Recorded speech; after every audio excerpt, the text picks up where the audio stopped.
Now we have a guest. Journalist Javed Rana is joining us from Islamabad to discuss the latest around the ongoing tensions between Balochistan and the province of Pakistan.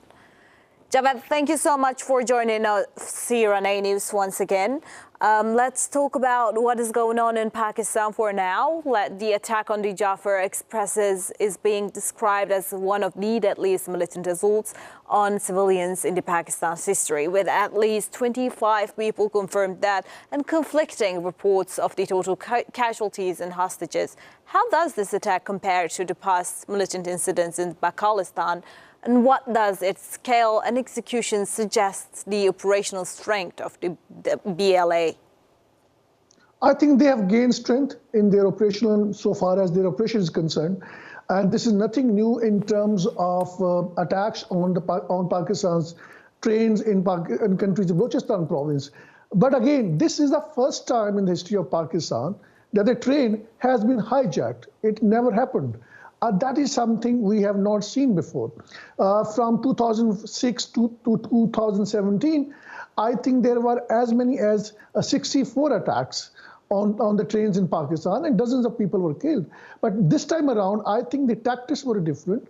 This time around, I think it was more daring attacks. This time around, it looks like that the BLA had some access to the intelligence about the number of the people who were inside the train, and more particularly the members of country's military, police force, the intelligence members of the intelligence from the intelligence community. I think that is something which is quite questionable. How did that intelligence leak to them? Because it is obviously a kind of a classified information in this time, because how could a terrorist group can get hold of an intelligence about the number of the people from the military that they are going to board in the train. And I think that is where the real concentration should be laid down. Why did it happen? So I think given the fact that the BLA had some kind of intelligence about Pakistan's military men, I think that was their target. But what happened in ensuing incident, that is a gory picture. They did not spare anyone. Going by the eyewitness accounts from the different passengers who were inside, they were telling that they basically, to begin with, they started off indiscriminate firing. And more particularly, right from the day one, for last so many years, they've been targeting people from Punjab, no matter they belong to the Pakistan military or intelligence agencies. The laborers, the common people who were from Punjab, and they have been working on different mineral projects in Balochistan province, they've been kidnapped, they've been killed. That has been the pattern by these terrorist groups, including BLA. So in a broader picture, it is a shock for the government of Pakistan.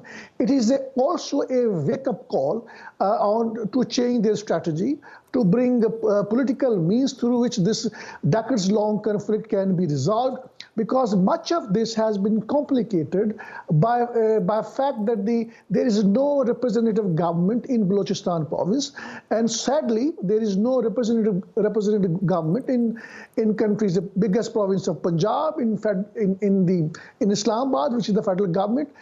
All these governments, they have been brought in power by the military through fabricated election results. No one voted to them, but they were brought in power purely out of a fabricated election result. There was a large-scale, unprecedented rigging. So in Balochistan, I think there is a sense of deprivation. People feel that their mineral resources have not been distributed equally among the people. But we have to also understand that the landmass of the Balochistan is nearly 43% of Pakistan, and the population in Balochistan is hardly 15 million, which is in a country which is a 240 million which has a 240 million population. I think it is also difficult for a federal government and a provincial government to manage resources. But nonetheless, there is a clear sense of discrimination among the Baloch population. And we have to also understand that those people who are talking about a separate Balochistan as a country, I think they are living in fool's paradise. This is a big province, small population. Balochs are not in majority. Pashtun are still have some edge in the population. So a separate country is simply not viable. They can make many claims in the media. But the bigger problem is that the federal government and the provincial government need to resolve their fundamental issues, to provide them resources, to provide them education, and more particularly, I think they have a very little share in the development, and the development doesn't seem to be meaningfully visible on the roads and the cities of Balochistan. Well, Javed, when you look at it like that, Balochistan has been a hotspot for insurgency for decades now, and attacks on security forces and infrastructure are not uncommon in the place. Given that the BLA militants managed to hold the train, blow up the tracks, and hold hostages over 27 hours, does this suggest a major intelligence and security lapse? Of course, it is a major intelligence failure. It's not 25 hours, but I think it's around 36 hours. It was a tense standoff, and military wasn't expecting this. The intelligence agencies were not expecting this.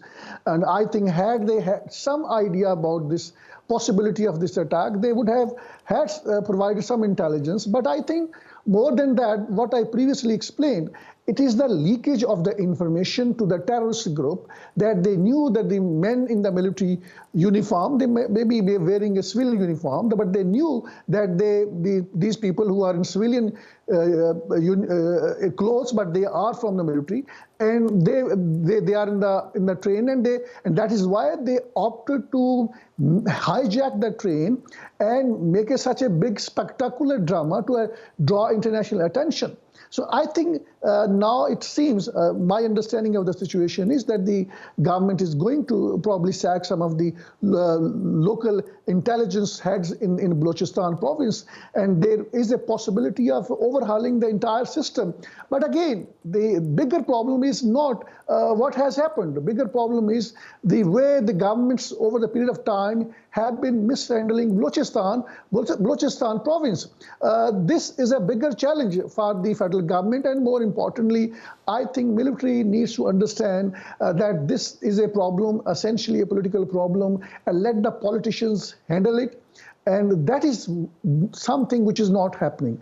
Since military is controlling everything, not only in Balochistan, but also in the rest of Pakistan, practically it is a kind of a undeclared takeover, I would say, because they have basically everybody on the strategic position, they are controlling them and they are calling the shots.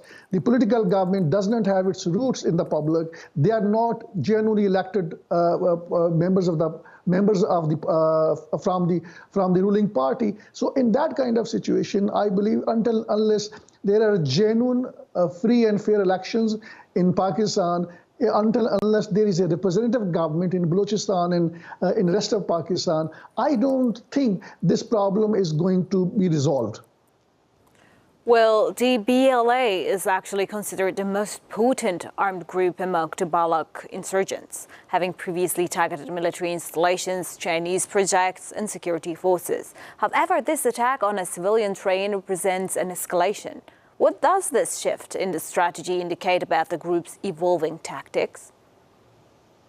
I think, of course, there's a surge in terror incidents in Balochistan province. Not only in Balochistan, but also Pakistan's northwestern province, Khyber Pakhtunkhwa. I think there the Tehreek-e-Taliban Pakistan, TTP, is again a terrorist group. They have been carrying out attacks on, more particularly against Pakistan's military and the paramilitary forces. So again, there is a chaotic situation in policy making because the government government is more focused on how to handle the opposition party, the mainstream opposition party of Imran Khan, to make sure that he stays in jail. I think that has been the mainstream point of view in Pakistan. Whenever there is an assessment on Pakistan, this is a bigger problem because there is a complete failure of the security system in handling these terrorist attacks. You know, government cannot claim to be take credit of being victim. Military cannot take the credit of being victim. They have to be, at the end of the day, it is a responsibility of the military to tackle all these terrorist groups, whether they are in Khyber Pakhtunkhwa or in Balochistan province. But I think government, and more particularly the military, they are trying to build up fake narratives which does not matches with the ground's reality. This is a bigger problem. But in the meanwhile, we have seen that the terrorist groups have benefited from the situation. Now, the TTP is just not one group. There are dozens of the groups. Some groups are being backed by the Afghan Taliban government, and the other groups are being controlled. There are many allegations, and that does indicate that there are also internal forces who are controlling some of the terrorist groups. Certainly, they are in Khyber Pakhtunkhwa. But in Balochistan, I think that there is a bigger picture and a bigger game that needs to be understood. And that is the involvement of India in sponsoring terrorism, in sponsoring BLA-like terrorist groups. And right now, there is a China containment policy in place in Balochistan province. US wants to contain China. US has been putting a lot of pressure on Pakistan to basically bid farewell to the Chinese investment. China has invested around $30 billion in Pakistan. It is going to invest more, tens of billions of US dollars in years to come. And that is a problematic for the USA. Since India is Pakistan's arch rival, India in the past and probably also now has also used Afghanistan to sponsor terrorism in Balochistan province. That is a bigger challenge that Pakistan needs to handle. Now the trouble is that since Afghanistan is a weak country in terms of military strength, so Pakistan's huge focus is on blaming Afghanistan. So far as Balochistan is concerned, the problems, there are two dimensions of the problems. Internal, where you have to provide development projects, you have to build infrastructure in Balochistan without any discrimination. So the people do not get any sense of deprivation. But more importantly, Pakistan needs to focus on India. India has been sponsoring terrorism, there is no doubt about it. In the past, Indian top officials, including its national security advisors, has admitted that they are taking revenge from Pakistan by sponsoring terrorism in Balochistan, because in the past there have been accusations against Pakistan that Pakistan was supporting militancy in Indian-occupied Kashmir, which is under the international law, under the UN Security Council resolutions. It is a disputed territory, then there has to be a plebiscite, which India is not holding. So I think India, unfortunately, compares its part of held Kashmir with Balochistan, which have no comparison. Balochistan is a purely an internal issue. There are no UN Security Council resolutions on Balochistan, and it was basically Pakistan had annexed it with the will of the tribal Jirga system after Pakistan came into being in 1947. And I think India basically trying to settle its scores. And in a bigger picture, it is also getting support from the Americans. Americans don't want Chinese investment in Pakistan. Reason being is that in the event of a war between China and the USA, if South China Sea is blocked, that means there will be an alternative route for China's military and trade supplies, and that would be in Arabian Sea, which moves. That is at the mouth of Gwadar port, which is located in Balochistan, and from there, China can take its trade and military supplies to the other Chinese cities who have been linked through Pakistan through a big road infrastructure. So basically, that is the focus of USA, that is the focus of India, and that is a bigger game which is being played, and these terrorist groups are being used for that bigger China containment policy. But here bigger problem is that something which can be settled down, sorted out politically through peaceful means, that military has not been able to do. It has resorted to basically picked up illegally large number of Baloch people who are probably runs into hundreds. They are illegal custody of the military and the intelligence agencies without any court trial. That is a part of the problem, and there is a huge public resentment in Balochistan. I think that needs to be sorted out politically. Those people need to be set free if they are not involved in terrorism. There are accusations that many of the innocent have also been held illegally by the military, and military is simply not willing to admit those facts. So I think that is a lingering problem that requires a political solution. And when it comes, again, the bigger point I want to make is when the government or the military would create situation, it will deprive the local population from its due share, and when government will use excessive force, then obviously I think these people, these terrorist groups will end up in the hands of Pakistan's enemies like India. Well, lastly, during his visit to Qatar, Prime Minister Shahbaz Sharif stated that no such incidents has ever happened in Pakistan's history. While this is arguably true for train hijackings, Balochistan has seen a large scale of militant attacks before. Is the government's response reflective of comprehensive counter-terrorism strategy, or is it largely rhetorical? These are political rhetorics because simply to begin with, Pakistan's Prime Minister enjoys protocol. Pakistan's military chief, he enjoys not only the protocol, but more importantly, he exercises the powers behind the scene. Actually, it's the military which has been controlling the political governments. That has been unfortunate reality in Pakistan. It is a pretty an admitted fact internationally. So in that context, I think my understanding of the situation is that all the indications are that probably Pakistan is not going to take on India, which is at the heart of the problem. Pakistan is going to blame Afghanistan because they will say that some calls have been traced to Afghanistan. I don't think that the Afghan government is controlling BLA. BLA has a separatist agenda. Afghan government has been providing shelter to the other Islamist group like TTP, which has an agenda to Islamize Pakistan with their own brand of Islam. I think that is an altogether different story. But when it comes to BLA-like terrorist group, so-called Balochistan Liberation Army, I don't think the Afghan government is sponsoring them, but there is a possibility that some of these terrorist groups from Balochistan, they might have their hideouts in Afghanistan, which may or may not be in the knowledge of Afghan government. Yes. And this is the issue which can be resolved politically through peaceful means. And this is the high time that Pakistan take on to India. And Pakistan has got many options when it comes to India.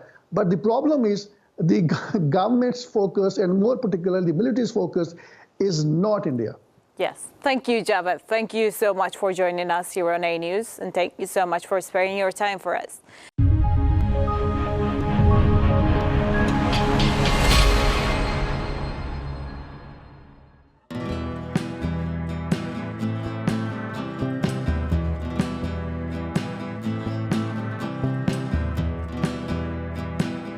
The growing tide of anti-Israel sentiments. What you see behind me is just tip of the iceberg of what is happening in the country. More than half of $52 billion black CIA budget is spent on espionage network in Pakistan. How would you handle it? The US has looked upon Pakistan as an ally at one point and then as an enemy at the same time. That is going to be the first legal reason on the basis of which he is going to be instantly ousted by the Supreme Court of Pakistan. Joining us live, Javed Rana, who's an expert on politics and geo-strategic issues. In the world politics, which is not being driven by any moral principle, it is being driven by the hard geo-strategic realities. In a broader picture, more countries would aspire to have nuclear weapons.